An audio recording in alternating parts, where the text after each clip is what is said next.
Form apply करने के लिए सबसे पहले आप अपने कंप्यूटर के ब्राउज़र में easytonet.com सर्च करेंगे। फर्स्ट में आपको वेबसाइट का लिंक मिलेगा जिसको यहाँ से ओपन करेंगे का जो है आपको यहाँ पे लिंक देखने को मिलेगा, या फिर आप देख सकते हैं कि NTPC जो ग्रेजुएट लेवल का पोस्ट है उसका भी लिंक यहाँ पे आपको देखने को मिल जाएगा।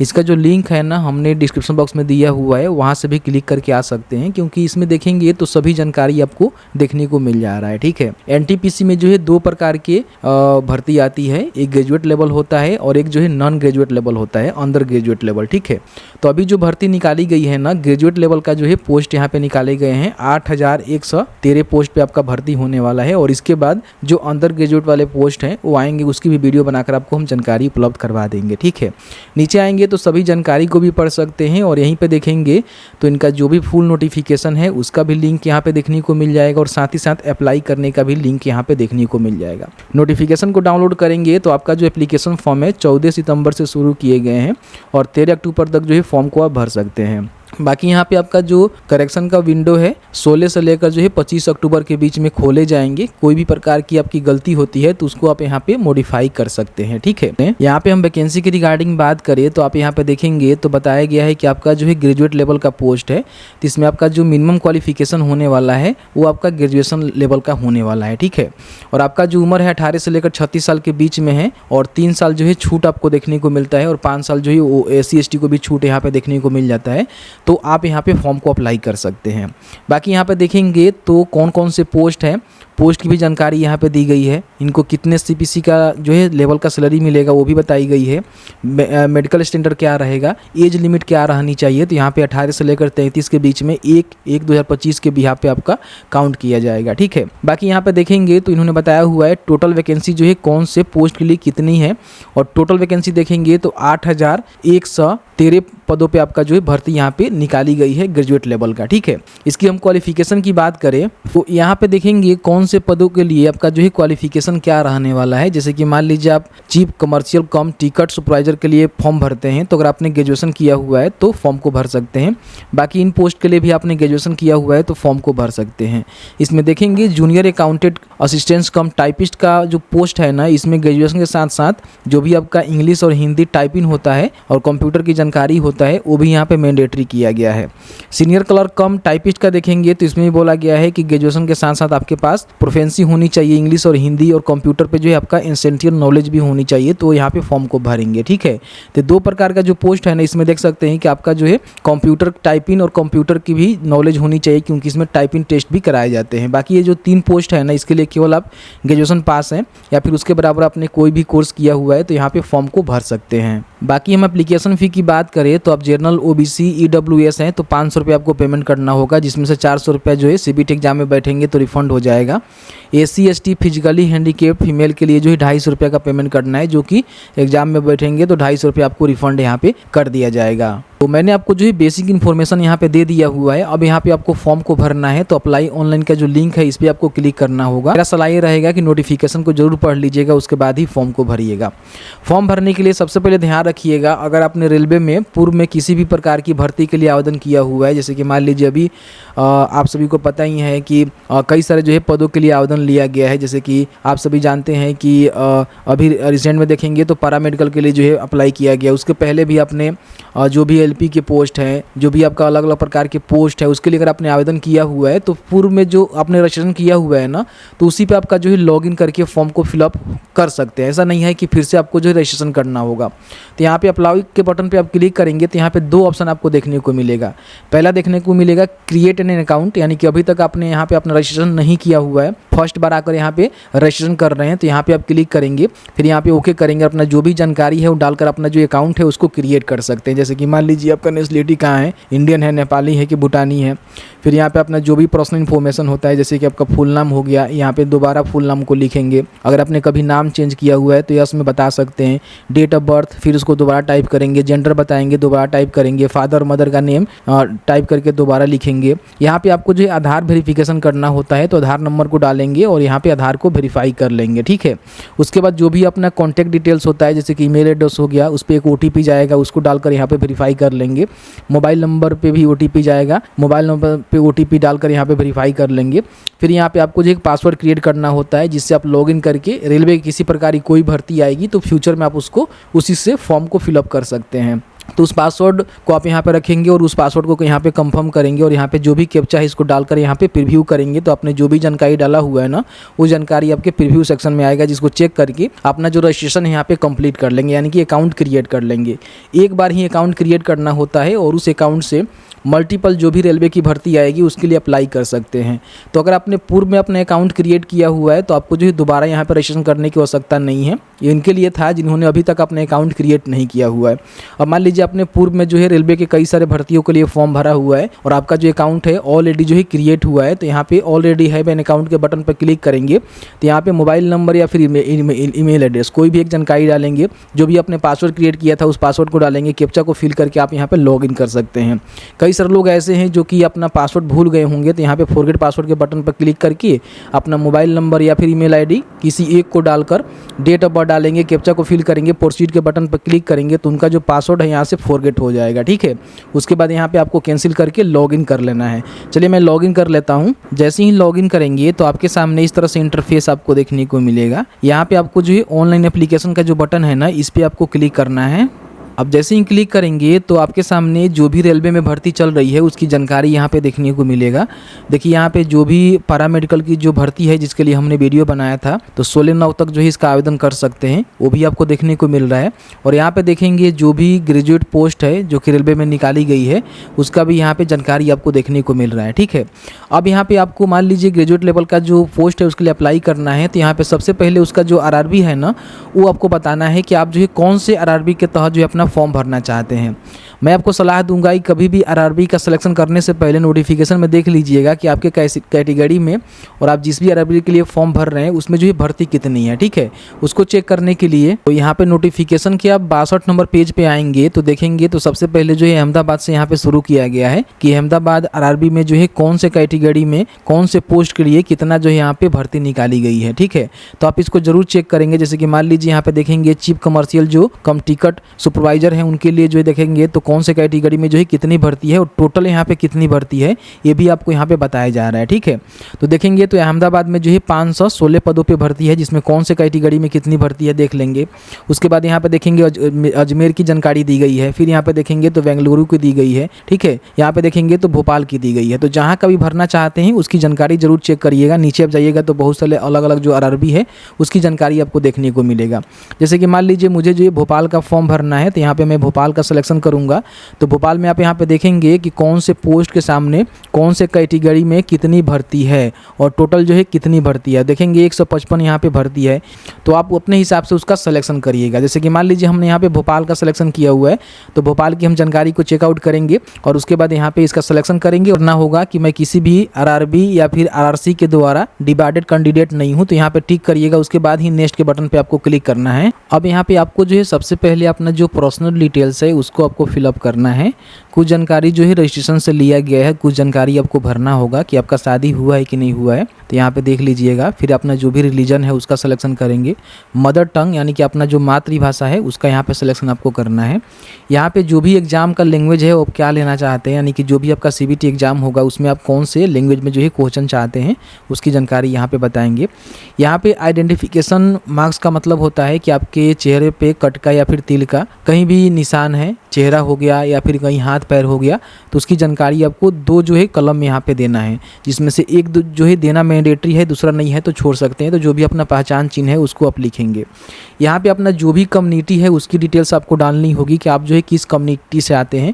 तो यहाँ पे देखेंगे तो अलग अलग जो है कैटेगरी आपको देखने को मिलता है। जैसे कि मान लीजिए आप OBC से आते हैं, ठीक है, इसमें आपको नॉन क्रिमिनल जो है सेंट्रल लेवल से बना कर देना होता है।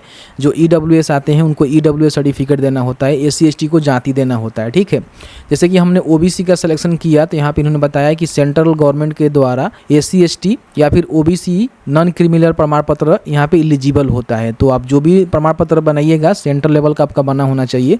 यहाँ पे आप इसको यस करेंगे तो फिर यहाँ पे पूछेगा कि आप जो है नॉन क्रिमिनल से आते हैं। इसका मतलब ये होता है कि अगर आपका पारिवारिक जो आय है वो सालाना जो है 7 लाख 8 लाख रुपए से कम है तो आप जो है नॉन क्रिमिनल में आते हैं। तो यहाँ पे यस करेंगे तो नॉन क्रिमिनल में देखेंगे तो ये जानकारी यहाँ बताया गया है कि इसमें इसमें जब भी आपका डीबी होगा यानी कि डॉक्यूमेंट वेरिफिकेशन होगा उस समय आपको ओबीसी एनसीएल सर्टिफिकेट की जानकारी, अभी तो इसकी जानकारी भरना होगा, उस समय आपको जो है डॉक्यूमेंट भी प्रस्तुत करना होगा, ठीक है। तो अगर आप आते हैं तो ही यहाँ पे आपको एग्री करना है। अब यहाँ पे आपने जो भी नॉन क्रिमिनल ओबीसी बनाया हुआ है, एनसीएल बनाया हुआ है, उसका सर्टिफिकेट नंबर कौन से अथॉरिटी के द्वारा इसको इशू किया गया है। तो अगर आपका मान लीजिए रेवेन्यू ऑफिसर के द्वारा जारी किया गया है, तहसीलदार, तो आप इसका सिलेक्शन करेंगे। अगर आपका एसडीएम के द्वारा जारी किया गया है तो ये बताएंगे, या फिर आरएम के द्वारा जारी किया गया है। बहुत सारे अलग अलग ऑप्शन देखने को मिलता है। बेसिकली बिहार में जो है रेवेन्यू ऑफिसर के माध्यम से ही बनता है, तो इसका सिलेक्शन कर सकते हैं। फिर यहाँ पे स्टेट बताएंगे कौन से स्टेट से इशू हुआ है। फिर यहाँ पे डेट ऑफ इशू, मतलब उसका डेट ऑफ इशू क्या है वो बताएंगे। तो इस तरह से आपको बताना होगा। अगर आप नॉन क्रिमिनल पर नहीं आते हैं तो नो करेंगे, तो यहाँ पे देख सकते हैं कि आपको ये जानकारी नहीं देना होगा, यस करने के बाद ही आपको देना होगा, ठीक है। तो इस तरह से अपना जो कैटेगरी की जानकारी है वो आपको भरना है। यहाँ पे अपना जो भी प्रेजेंट और परमानेंट एड्रेस है वो आपको भरना है। दोनों सेम है तो टिक कर सकते हैं, यहाँ पे दोनों सेम हो जाएगा तो यहाँ पे भर लीजिएगा। भरना कोई ज़्यादा ये नहीं है। उसके बाद यहाँ पे सेव एंड नेक्स्ट के बटन पे क्लिक करेंगे। अब यहाँ पे अपना जो भी कैटेगरी डिटेल्स है, जैसे कि आप एक सर्विसमैन है तो यहाँ पे बता सकते हैं, यस करेंगे तो इसकी इन्फॉर्मेशन आपको भरना होगा कि आपने जो है कौन से डिफेंस में काम किया हुआ है, आर्मी, नेवी, एयरफोर्स में, तो उसकी जानकारी बता सकते हैं। रैंक आपका क्या था, कब आपने अटेंशन लिया था। फिर यहाँ पे देखेंगे तो आपका जो है डिफेंस का सर्विस, आप अगर आप स्टील अभी कर रहे हैं तो बता सकते हैं। आपका सर्विस का लेंथ क्या है वो आप यहाँ पे बता सकते हैं, ठीक है। नहीं है तो आप यहाँ पे सिंपल नो कर दीजिएगा। अगर आप PWBD यानी कि विकलांग है तो आप यहाँ पे यस कर सकते हैं। तो इसकी भी जानकारी आपको देना होगा, किस प्रकार के विकलांग है, आपका जो है सब कैटेगरी क्या है, परसेंटेज क्या है विकलांगता का, नेचर ऑफ डिसेबिलिटी क्या है, ये सब जानकारी आपको भरना होगा। नहीं है तो सीधे यहाँ पे नो करेंगे। यहाँ पे देखेंगे स्क्राइब डिटेल्स में पूछा जा रहा है कि अगर आप यहाँ पे देख सकते हैं कि स्क्राइब योर राइटिंग एबिलिटी, यानी कि मान लीजिए आप लिखने में सक्षम नहीं है तो उस कंडीशन में आप चाहें तो यहाँ पे बता सकते हैं। तो यहाँ पे आपको बताना होगा कि आप एग्जामिनेशन में कैंडिडेट को स्क्राइब करना चाहते हैं तो यहाँ पे यस करेंगे। तो ये सारी चीज़ें हैं। तो देखिए स्क्राइब इज नॉट एलिजिबल, यहाँ पे एलिजिबल नहीं है, तो यहाँ पे आपको नो ही करके फॉर्म को भरना होगा, ठीक है। अब यहाँ पे अपना EBC डिटेल्स है। इसमें जो है रेलवे में एक EBC कैटेगरी होता है जिसमें आपको बेनिफिट मिलता है। तो अगर आप यस करेंगे तो यहाँ पे कहेगा कि अगर आपका जो फैमिली इनकम है ना 50,000 रुपये से कम है, मान लीजिए सालाना 50,000 रुपये से कम है, तो आप जो है EBC कैटेगरी का जो बेनिफिट है वो ले सकते हैं, ठीक है। तो अगर आपका इस प्रकार कोई कंडीशन नहीं है, BPL कार्ड होल्डर नहीं है आपके पास, मतलब आप गरीब नहीं है, तो सीधे आपको यहाँ पे नो कर देना है, ठीक है। इसको आपको नहीं लेना है, यहाँ पे नो कर देंगे। यहाँ पे देखेंगे तो पूछेगा कि आप रेलवे के एप्लीकेंट है, तो यहाँ पे बता सकते हैं। तो फिर यहाँ पे पूछेगा कि आपने वहाँ से NOC लिया हुआ है, तो ये सारी जानकारी आपको भरना होगा, नहीं तो इसको भी नो करेंगे। अब यहाँ पे देखेंगे करेंट आपका एम्प्लॉयमेंट डिटेल्स पूछा जाएगा कि करेंट आप कहीं आप काम कर रहे हैं सेंट्रल गवर्नमेंट, स्टेट गवर्नमेंट या फिर PSU में, तो बता सकते हैं, नहीं तो नोट एप्लीकेबल यहाँ पे कर सकते हैं। यहाँ पे जो भी आपका पैसा है वो रिफंड करने के लिए आपका जो बैंक अकाउंट है आपसे मांगी जाती है, तो अकाउंट होल्डर का नेम खुद के ही नाम से होनी चाहिए। फिर यहाँ पे account number, confirm account number, IFSC code डालेंगे, कंफर्म करेंगे तो बैंक का नेम और बैंक का एड्रेस यहाँ पे ले लिया जाएगा। आपको यहाँ पे सेव एंड नेक्स्ट के बटन पे क्लिक करना है। अब यहाँ पे आपको एजुकेशनल क्वालिफिकेशन की जानकारी देना होगा। अगर आपने प्रीवियस में कभी भी फॉर्म भरा होगा तो मैट्रिक की जानकारी ऑटोमेटिकली यहाँ पे ले लेता है। अगर यहाँ पे नहीं लिया हुआ है तो आप यहाँ पे मैट्रिक की जानकारी डाल सकते हैं, ठीक है। जिसमें क्वालिफिकेशन की टाइप सिलेक्शन करेंगे, रोल नंबर, स्टेट, डिस्ट्रिक्ट और board, name of, date of result declaration, और यहाँ पे उसकी जानकारी भर कर ऐड कर सकते हैं। अब उसके बाद जो है यहाँ पे क्वालिफिकेशन की जानकारी भरना है, जिसमें बैचलर डिग्री मैंडेटरी है क्योंकि मिनिमम क्वालिफिकेशन मांगे जा रहे हैं। यहाँ पे डिसिप्लिन बताएंगे कि आपने जो है बैचलर डिग्री कौन से स्ट्रीम से किया हुआ है, ठीक है। तो यहाँ पे स्ट्रीम जरूर बता देंगे, जैसे कि मान लीजिए आपने BSc किया हुआ है, BA किया हुआ है, BCom किया हुआ है, BTech किया हुआ है, जो भी आपका स्ट्रीम होगा उसको बताएंगे। यहाँ पे सब्जेक्ट बताएंगे, स्टेट बताएंगे कि आपने जो है कहाँ से जो अपना ग्रेजुएशन है उसको किया हुआ है। फिर उसका डिस्ट्रिक्ट बताएंगे जहाँ से भी आपने किया हुआ है, कौन से डिस्ट्रिक्ट अंतर्गत आता है। नेम ऑफ कॉलेज यूनिवर्सिटी, यानी कि आपका जो भी कॉलेज और यूनिवर्सिटी का नेम है, दोनों में से कोई एक लिख सकते हैं। रिजल्ट जो है आपका कब डिक्लेयर हुआ था, इसका डेट यहाँ पे बताना होगा। आपके मार्कशीट पे देखने को मिल जाएगा, तो यहाँ से इस तरह से बताएंगे। ध्यान रखिएगा कि इसका जो भी डेट यहाँ पे दिया गया है, कट ऑफ डेट, तो उसको नोटिफिकेशन में जरूर देख लीजिएगा कब तक आप अपना जो ग्रेजुएशन है कंप्लीट किए हुए हैं, तो फॉर्म को भर सकते हैं। फिर यहाँ पे देखेंगे do you have typing proficiency in English, Hindi, computer. इसमें 2 पोस्ट मैंने आपको बताया स्टार्टिंग में कि उसमें जो है कंप्यूटर में प्रोफेंसी होनी चाहिए। तो यस करेंगे तो उस पोस्ट के लिए भी आप यहाँ पे एलिजिबल हो जाएंगे। तो यहाँ पे आप नो करेंगे तो देखेंगे तो इन्होंने बताया हुआ है कि जो भी 4 और 5 नंबर पोस्ट है ना, उसके लिए टाइपिंग स्पीड आपका मैंडेटरी है। जैसे कि मैंने आपको दिखाया था यहाँ पे कि 4 नंबर और 5 नंबर जो पोस्ट है ना, इसमें देखेंगे टाइपिंग भी आपसे मांगे जाएंगे। बाकी ये 3 पोस्ट के लिए आपके पास टाइपिंग नहीं है, कंप्यूटर की नॉलेज नहीं है, फिर भी जो है फॉर्म को भर सकते हैं। ठीक है, तो यहाँ पे आपको अंडरस्टैंड कर देना है। अगर आपके पास है तो यहाँ पे यस कर दीजिएगा, तो सभी पोस्ट के लिए आप यहाँ पे एलिजिबल हो जाएंगे। ठीक है, अगर नो करते हैं तो 3 ही पोस्ट के लिए आप एलिजिबल होंगे, चौथा और 5वां पोस्ट के लिए एलिजिबल नहीं माने जाएंगे। अब यहाँ पे देखेंगे तो इन्होंने बताया हुआ है कि अगर आपके पास मैट्रिकुलेशन का सर्टिफिकेट है, उसको यहाँ पे आपको अपलोड करना है और उसके बाद इसको ऐड कर देना है।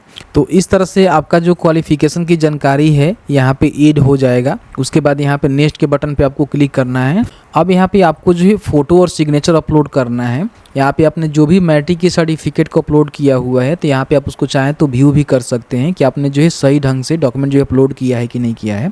यहाँ पे आपको जो फ़ोटो अपलोड करना है। मेरे कंडीशन में देखेंगे तो हमने जो है पूर्व में पैरामेडिकल का जो फॉर्म है वो फिलअप किया था, तो यहाँ पे फ़ोटो ऑटोमेटिकली वही ले लिया हुआ है।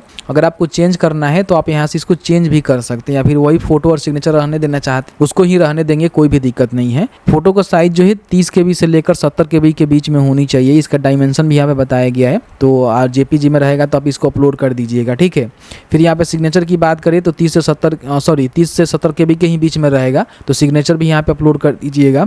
यहाँ पे सिग्नेचर की भी आपको अपलोड करने का बटन मिलेगा, ब्राउज करके यहाँ पे अपलोड कर सकते हैं।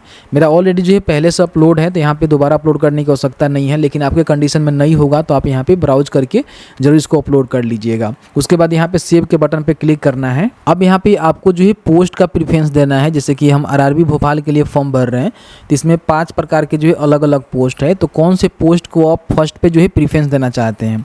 जैसे कि मान लीजिए मुझे टिकट सुपरवाइजर का जो है प्रेफरेंस फर्स्ट में देना है, तो मैं यहाँ पे क्लिक करूँगा। ठीक है, क्लिक करने के बाद क्या होगा, ऑटोमेटिकली यहाँ पे देखिए आ जाएगा। तो ये फर्स्ट में आपका प्रेफरेंस हो गया, सेकंड में मैं इसको देना चाहता हूँ, थर्ड में मैं इसको देना चाहता हूँ, फोर्थ में इसको देना चाहता हूँ, फिफ्थ में इसको देना चाहता हूँ।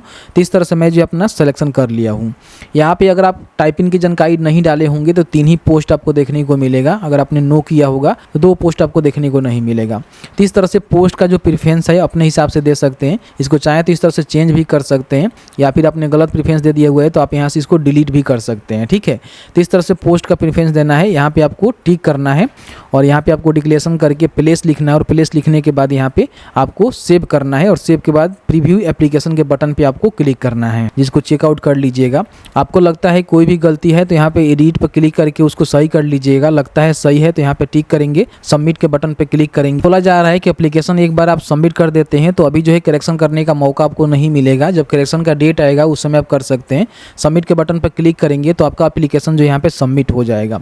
सबमिट होने के बाद जो भी आपका एप्लीकेबल यहाँ पे पेमेंट होगा वो आपको करना होगा। मेरे केस में जो है 250 रुपये करना पड़ रहा है, आपके केस में हो सकता है कि 500 करना पड़े। तो आप यहाँ पे पे विथ रोजर पे के बटन पे क्लिक करेंगे। अपना जो पेमेंट है यहाँ पे देख सकते हैं कि नेट बैंकिंग कार्ड, ठीक है, यहाँ पे HDFC कार्ड या फिर अलग अलग जो कार्ड है उसके माध्यम से, या फिर UPI कार्ड, नेट बैंकिंग, जिसके भी माध्यम से आप करना चाहते हैं, पे नाउ के बटन पर क्लिक करके अपना जो पेमेंट है कंप्लीट करेंगे। आपका एप्लीकेशन जो है यहाँ पे कंप्लीट हो जाएगा, जिसका प्रिंट आउट निकाल कर अपने पास सुरक्षित रख लेंगे।